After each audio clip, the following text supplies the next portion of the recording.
Ratusan prajurit pasukan elit TNI bergerak ke zona tempur, ada apa?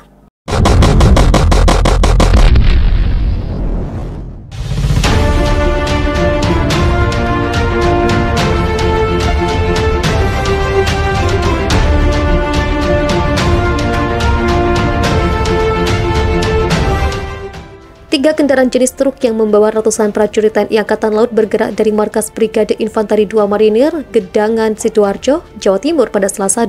Truk-truk tersebut membawa para prajurit Korps Marinir TNI Angkatan Laut menuju medan pertempuran.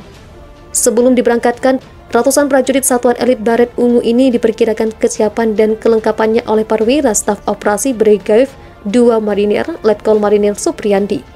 Lantas dikerahkan kemana pasukan Brigif 2 Marinir? Ya, para prajurit akan mengikuti latihan perorangan kesenjataan TW4TA 2021 di Pusat Latihan Tempur Marinir 3 Grati Pasuruan, Jawa Timur.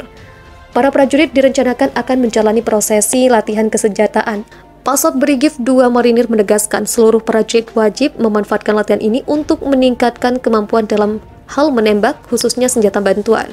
Manfaatkan latihan ini untuk meningkatkan kemampuan kalian dalam mengawaki senjata bantuan, sehingga bisa menjadi petarung Korps Marinir yang profesionalisme dan militan, tegas Letkol Marinir Supriyandi dikutip Viva Militer dari akun Instagram resmi Korps Marinir. Dalam latihan perorangan kesenjataan ini, para prajurit akan menerima materi penembakan sejumlah senjata bantuan, mulai dari mortir 81 mm dan 60 mm senjata mesin sedang dan senjata mesin ringan. Kemudian, para prajurit akan dilatih juga kemampuannya dalam menembak grenade launcher modul, sniper penembak runduk, dan roket propelled General 7. Para prajurit juga akan mengakhiri rangkaian latihan dengan linas medan. Tak kalah dengan Cina, ternyata Angkatan Laut Indonesia juga aktif di Laut Natuna Utara. Polemik Laut Natuna memang tak pernah ada habisnya. Perairan yang kini masih menjadi kudeta dijadikan sebagai hak milik oleh Cina. Rebutan klaim kepemilikan masih terjadi antara Cina dan negara Asia lainnya, termasuk Indonesia. Laut Natuna Utara memang menjadi perairan yang memiliki potensi strategis dan menjadi rebutan karena sepertiga kapal di dunia melintasinya. Selain itu, pada kawasan ini tersedia cadangan energi yang sangat besar. Meski jarang terdengar, nyatanya TNI Angkatan Laut seringkali melakukan latihan perang di Laut Natuna Utara. TNI Angkatan Laut secara rutin menggelar latihan perang dalam upaya penguatan komando serta mengasah keterampilan pasukan. Latihan dilakukan untuk memperkuat pertahanan TNI AL dalam menjaga negara yang siap digelar kapan saja, sesuai dengan kebijakan dan prioritas Kepala Staf TNI Angkatan Laut, Laksamana TNI Yudo Margono SEMM. TNI AL harus selalu siap siaga dan dapat diandalkan setiap saat untuk mengawal kebijakan pemerintah dan membentengi kedaulatan negara terutama di perairan Indonesia. Di tahun 2020 tercatat TNI AL telah melaksanakan beberapa kali latihan perang di Laut Natuna dan sekitarnya pada medio Juli, Oktober, dan November. Latihan yang terprogram dan sifatnya rutin itu dilakukan selain untuk mengukur dan meningkatkan kemampuan tempur, ini menjadi upaya mendukung tugas TNI Angkatan Laut.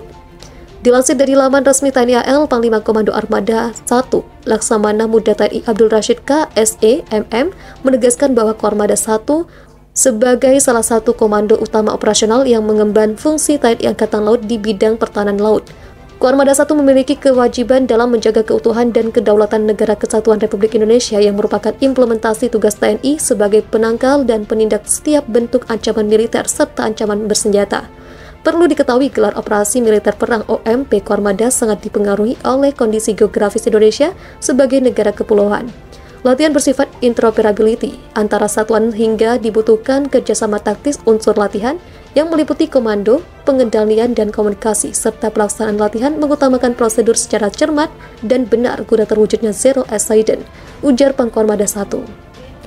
Selama latihan di Laut Natuna Utara, sebanyak 9 kapal perang dan 1 pesawat udara dikerahkan TNI AL. TNI AL sendiri menggelar latihan operasi dukungan tembakan di Laut Natuna Selatan, Kepulauan Riau pada 20 hingga 26 November 2020 lalu. Latihan perang tersebut melibatkan sekitar 314 prajurit TNI AL dilaksanakan untuk mengukur tingkat kemampuan personil, unsur-unsur KRI Kormada 1, serta bersinergi dengan unsur terkait lainnya. Setiap kegiatan operasi tersebut diharapkan dapat diperoleh gambaran kemampuan operasional Kormada 1 mulai dari tingkat perorangan maupun satuan dalam melaksanakan dan mendukung tugas-tugas TNI. Ini menjadi upaya mendukung tugas TNI Angkatan Laut. Dilansir dari laman resmi TNI AL, Panglima Komando Armada 1, Laksamana Muda TNI Abdul Rashid K. SEMM, menegaskan bahwa Kormada 1 sebagai salah satu komando utama operasional yang mengemban fungsi TNI Angkatan Laut di bidang pertahanan laut. Koarmada 1 memiliki kewajiban dalam menjaga keutuhan dan kedaulatan Negara Kesatuan Republik Indonesia yang merupakan implementasi tugas TNI sebagai penangkal dan penindak setiap bentuk ancaman militer serta ancaman bersenjata. Perlu diketahui gelar operasi militer perang OMP Koarmada sangat dipengaruhi oleh kondisi geografis Indonesia sebagai negara kepulauan. Latihan bersifat interoperability antara satuan hingga dibutuhkan kerjasama taktis unsur latihan yang meliputi komando, pengendalian, dan komunikasi, serta pelaksanaan latihan mengutamakan prosedur secara cermat dan benar guna terwujudnya zero accident, ujar Pangkoarmada 1. Selama latihan di Laut Natuna Utara, sebanyak 9 kapal perang dan 1 pesawat udara dikerahkan TNI AL. TNI AL sendiri menggelar latihan operasi dukungan tembakan di Laut Natuna Selatan, Kepulauan Riau pada 20 hingga 26 November 2020 lalu. Latihan perang tersebut melibatkan sekitar 314 prajurit TNI AL dilaksanakan untuk mengukur tingkat kemampuan personil, unsur-unsur KRI Koarmada 1 serta bersinergi dengan unsur terkait lainnya. Setiap kegiatan operasi tersebut diharapkan dapat diperoleh gambaran kemampuan operasional Koarmada 1 mulai dari tingkat perorangan maupun satuan dalam melaksanakan dan mendukung tugas-tugas TNI.